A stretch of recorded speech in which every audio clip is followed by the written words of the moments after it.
అండి, మనం వీడియోలో జీపీ అవర్స్ పంచాయతీ సంబంధించి ఆన్లైన్ ఎలా చేయాలో మనం వీడియోలో తెలుసుకుందాం. ముందుగా జీపీ యూజర్ ఐడీస్ పాస్వర్డ్తో లాగిన్ అవ్వాలి. లాగిన్ అయిన తర్వాత ఇక్కడ మనకు రెండు మెయిన్గా ఉన్నాయి, బేసిక్ డీటెయిల్స్, క్వశ్చనీర్స్. ముందు బేసిక్ డీటెయిల్స్లో ఓపెన్ చేసినట్లయితే మనకు ఇక్కడ పంచాయత్ సెక్రటరీ డీటెయిల్స్ అలాగే సర్పంచ్ డీటెయిల్స్ అనేవి, బేసిక్ డీటెయిల్స్ అనేవి ఇక్కడ మనకు అడగటం జరుగుతుంది. అవి ఎంటర్ చేయాలి. ముందుగా మనకి ఇక్కడ సర్పంచ్ డీటెయిల్స్ అంటే వాళ్ళ name, age, gender, mobile number, email, వాళ్ళ ఫోటో, ఇవి అనేవి మనం ముందుగా అప్డేట్ చేసుకోవాలి. ఇక్కడ వాళ్ళ నేము, అలాగే వాళ్ళ ఏజీ, అలాగే జెండరు, మేల్ అయితే మేలు, ఫీమేల్ అయితే ఫీమేల్, అలాగే వాళ్ళ మొబైల్ నెంబరు, వాళ్ళకి సంబంధించిన ఈమెయిల్ అంటే పంచాయతీది కానీ సచివాలయాన్ని కానీ ఈమెయిల్ అనేది ఇవ్వచ్చు. మనము మ్యాండేటరీగా వాళ్ళ పర్సనల్ మెయిల్ ఐడి ఇవ్వాల్సిన అనేది ఏం లేదు. ఇలా వాళ్ళ మొబైల్ నెంబర్ ఎంటర్ చేస్తాము. ఇక్కడ మనకు మొబైల్ నెంబర్ అనేది కాపీ అవ్వట్లేదు కాబట్టి మనకు ఈమెయిల్లో కాపీ అవుతుంది. దాన్ని చూసి మనం ఎంటర్ చేసాము. ఇక్కడ ఈమెయిల్ అనేది మనకు కాపీ అవుతుంది, కాపీ చేస్తాము. ఇక్కడ వాళ్ళ ఫోటో అనేది మనము అప్లోడ్ చేస్తాము, వాళ్ళకి సంబంధించిన ఫోటో. అలాగే ఇక్కడ పంచాయత్ సెక్రటరీ డీటెయిల్స్ సేమ్ మనకు సర్పంచ్ ఎలా అయితే అప్డేట్ చేసామో సేమ్ అలానే సర్పంచ్ డీటెయిల్స్, సెక్రటరీ డీటెయిల్స్ కూడా మనం ఎంటర్ చేయాలి. పంచాయత్ సెక్రటరీ సంబంధించి ఇక్కడ పంచాయత్ సెక్రటరీ నేమ్, ఆ పంచాయతీకి ఎవరైతే సెక్రటరీ ఉన్నో వాళ్ళ పేరు, అలాగే వాళ్ళ ఏజీ, జెండరు, మొబైల్ నెంబరు, అలాగే ఈమెయిల్, అలాగే వాళ్ళ ఫోటో అనేది అప్డేట్ చేస్తాం. ఏ విధంగా అయితే మనము సర్పంచ్ అప్డేట్ చేసామో అలాగే కార్యదర్శి కూడా మనం అప్డేట్ చేయాలి. ఈ విధంగా అన్ని డీటెయిల్స్ అనేవి అప్డేట్ చేస్తాము. వాళ్ళ ఫోటో అప్డేట్ చేయాలి. దీని తర్వాత మనకు సేవ్ చేసిన మనకు సేవ్ అవ్వదు, ఎందుకంటే మిగతా డీటెయిల్స్ కూడా మనం అప్డేట్ చేయాలి. అప్పుడు మాత్రమే మనకు సేవ్ అవుతుంది. చూసారా, ఇక్కడ ఆల్ మ్యాండేటరీ ఫీల్డ్స్ అని ఎంటర్ చేయమని అడుగుతుంది. ఇక్కడ మనకు నెక్స్ట్ స్టెప్కి వెళ్ళాలి. ఇక్కడ పిఎఫ్ఎంఎస్ డీటెయిల్స్ అనేవి మనం ఎంటర్ చేయాలి. ఇక్కడ బ్యాంక్ నేము అంటే మనకు పిఎఫ్ఎంఎస్ 15 ఫైనాన్స్ అకౌంట్ ఓపెన్ చేసాం కదా, అకౌంట్ డీటెయిల్స్ అనేవి మనం ఇక్కడ యాడ్ చేయవలసి ఉంటుంది.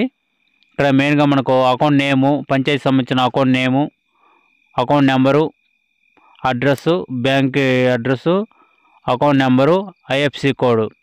ఇక్కడ పిఎంఎఫ్ఎస్ కోడ్ కూడా ఇచ్చారు, అది మ్యాండేటరీ ఏం కాదు. మనకు మ్యాండేటరీ రెడ్ మార్క్ ఉన్న ఫీల్డ్స్ మాత్రమే మనం ఎంటర్ చేస్తాము. ఇక్కడ అకౌంట్ నేమ్ అనేది ఇక్కడ ఎంటర్ చేస్తాము. ఇక్కడ మనకు పిఎఫ్ఎంఎస్కి సంబంధించిన అకౌంట్ డీటెయిల్స్ అనేవి అడగడం జరిగింది. ఇక్కడ అకౌంట్ నేము, bank address, account number, IFC code, ఇవి మేము మెయిన్గా ఎంటర్ చేస్తాము. మనకు ఆల్రెడీ బ్యాంక్ అకౌంట్లో మీద ఈ డీటెయిల్స్ అనేవి మనం ఉంటాయి, ఇవి ఎంటర్ చేస్తాము. ఇలా ప్రతి పంచాయతీకి ఎంటర్ చేసుకుంటాము. ఈ విధంగా డీటెయిల్స్ అనేవి ఎంటర్ చేస్తాము. దాని తర్వాత మనకు నెక్స్ట్ స్టెప్ వచ్చేసి మనకు ఇక్కడ పంచాయతీ సంబంధించిన ఏమైనా ఆర్డర్స్ స్టేట్ కానీ నేషనల్ కానీ ఇంటర్నేషనల్ కానీ వస్తే ఎస్ అని పెడతాం, లేకుంటే నో అని పెడతాము. ఇక్కడ నో అని చూపించాము, మనకు రాలేదు కాబట్టి. ఇవన్నీ ఎంటర్ చేసిన తర్వాత మనం ఒకసారి చెక్ చేసుకొని మనము సేవ్ చేస్తాము. సేవ్ చేసినట్లయితే మనకు నెక్స్ట్ స్టెప్కి అనేది ప్రాసెస్ చేయడానికి మనకు ఎనేబుల్ అవుతుంది ఆప్షను. ఇక్కడ మనకు డీటెయిల్స్ అనేవి సేవ్ అయినాయి. ఇప్పుడు మనకు క్వశ్చనీర్స్ మెయిన్గా వచ్చేసి మనకి ఈ క్వశ్చనీర్స్ అనేవి చేయాలి. ఇక్కడ మన డీటెయిల్స్ ఒకసారి ఎంటర్ చేసినా కూడా మనం చెక్ చేసుకోవచ్చు, ఇక్కడ మాడిఫై చేయొచ్చు, ఇవంటే మనం చూసుకోవచ్చు. ఈ విధంగా మనం ఎంటర్ చేసిన బేసిక్ డీటెయిల్స్ చూసుకోవచ్చు. దాని తర్వాత మనకు క్వశ్చనీర్స్ అనేవి మెయిన్గా ఈ సర్వేలో చేయవలసి ఉంటుంది. ఈ క్వశ్చనీర్స్ సంబంధించిన ఆన్సర్లు కూడా మనకు ఆల్రెడీ మనకు తెలిసినవి ఉంటాయి. ఆల్రెడీ దానికి సంబంధించిన ఫైల్స్ కూడా మనకు అప్డేట్లో ఉన్నాయి. ఆ క్వశ్చనీర్స్ సంబంధించిన ఆన్సర్లు మనం అవి చూసి మనం ఎంటర్ చేసుకోవచ్చు. దానికి సంబంధించిన డాక్యుమెంట్ కూడా మీకు అందుబాటులో ఉంటుంది. ఇక్కడ మనకు వచ్చేసి ఇక్కడ థీమ్స్ ఉన్నాయి కదా, ఈ థీమ్స్ కాకుండా మనము చివరిలో మనకు ఒక కొత్త ఆప్షన్ అనేది రావటం ఉంది. గత సంవత్సరం కన్నా ఈ సంవత్సరం కొంచెం డిఫరెంట్గా ఉంది. మనకు DARGPS అవార్డ్స్ అని ఉంది కదా, అది సెలెక్ట్ చేసుకొని మనం ఇక్కడ థీమ్ అనేది అలా ఆటోమేటిక్గా అక్కడ డిస్ప్లే అవుతుంది. అలా ఓపెన్ చేసినట్లయితే మనకు 28 క్వశ్చన్లు ఉంటాయి. దానికి సంబంధించిన ఆన్సర్లు అనేవి మనం చేయవలసి ఉంటుంది. ప్రతి క్వశ్చన్ చదువుకొని ఇక్కడ కింద ఆప్షన్లు ఇచ్చారో ఆ ఆప్షన్లో కరెక్ట్ ఆన్సర్ అనేది మనం మెన్షన్ చేయవలసి ఉంటుంది. ఇక్కడ చూసారా, ఇన్సూరెన్స్ ఆఫ్ బర్త్ సర్టిఫికేట్ అంటే గ్రామ పంచాయతీ through other departments, church are not available, service are not available గ్రామ పంచాయతీ లెవెల్ అని ఉంది. ఇక్కడ మనకు బై ద గ్రామ పంచాయతీ అంటే మన పంచాయతీలోనే ఇస్తాం కాబట్టి అక్కడ మనకు సెలెక్ట్ చేస్తాము. ఇక్కడ ఎస్ అని చూపిస్తాము. ఎస్ అని చూపిస్తే దానికి సంబంధించిన యూఆర్ఎల్ అని ఉంటుంది. అంటే మనం ఏ వెబ్సైట్లో అయితే ఇస్తామో ఆ వెబ్సైట్కి సంబంధించిన యూఆర్ఎల్ అనేది మనం ఇక్కడ రిమార్క్లో మనము ఎంటర్ చేయవలసి ఉంటుంది. అంటే సంబంధించిన బర్త్ యూఆర్ఎల్ అని ఇవన్నీ ఇవ్వాలి. ఇలా కొన్ని క్వశ్చన్లకి మనకు ఆన్సర్లు చేసినప్పుడు యూఆర్ఎల్ ఎస్ అని చూపించినట్లయితే యూఆర్ఎల్ అనేది ఎంటర్ చేయవలసి ఉంటుంది. పంచాయతీ సంబంధించి అదే ఏ వెబ్సైట్లో అయితే మనం మెన్షన్ చేస్తామో ఆ వెబ్సైట్కి సంబంధించిన యూఆర్ఎల్స్ అనేవి ఇవ్వాలి. ఇలా యూఆర్ఎల్ ఎంటర్ చేసిన తర్వాత మనము ఇలా మనం గూగుల్లో కూడా సెర్చ్ చేసి దానికి సంబంధించిన యూఆర్ఎల్ సిఆర్ఎస్ అని మనం ఎంటర్ చేసినట్లయితే దానికి సంబంధించిన వెబ్సైట్ వస్తుంది. ఆ యూఆర్ఎల్ కాపీ చేసుకొని ఇక్కడ పేస్ట్ చేస్తాము. ఈ విధంగా యూఆర్ఎల్ అనేది ఎంటర్ చేస్తాం మనం. ఇక్కడ ఇలా నెక్స్ట్ అని క్లిక్ చేస్తే నెక్స్ట్ క్వశ్చన్కి వెళ్తుంది. ఇలా మనకు అన్ని క్వశ్చన్లు అనేవి మనం ఎంటర్ చేయాల్సి ఉంటుంది. ఇలా ఇక్కడ డెత్ సర్టిఫికేట్ సేమ్ పంచాయతీ లెవెల్లో ఇస్తాం కాబట్టి పంచాయతీకి సంబంధించి ఎస్ అని చూపిస్తాము. ఇక్కడ అలాగే యూఆర్ఎల్ ఇస్తాము. మనం ఇంతకుముందు అయితే బర్త్ కేజ్ ఇచ్చాము అదే ఇస్తాము. బర్త్ డెత్ ఒకే వెబ్సైట్లో ఇస్తాము. ఇలా ప్రతి క్వశ్చన్ ఎంటర్ చేస్తాము. ఈ విధంగా 25 క్వశ్చన్లు అయిపోయిన తర్వాత మనం సేవ్ చేసుకుంటాము. ఆన్సర్లు చేయవలసి ఉంటుంది. ఇప్పుడు మనం లాస్ట్ క్వశ్చన్ కూడా ఆన్సర్ కంప్లీట్ చేసినట్లయితే మనకు నెక్స్ట్ ప్రాసెస్కి అనేది వెళ్తుంది. ఇక్కడ మనము లాస్ట్ క్వశ్చన్ ఒకసారి ఆన్సర్ మెన్షన్ చేస్తాము.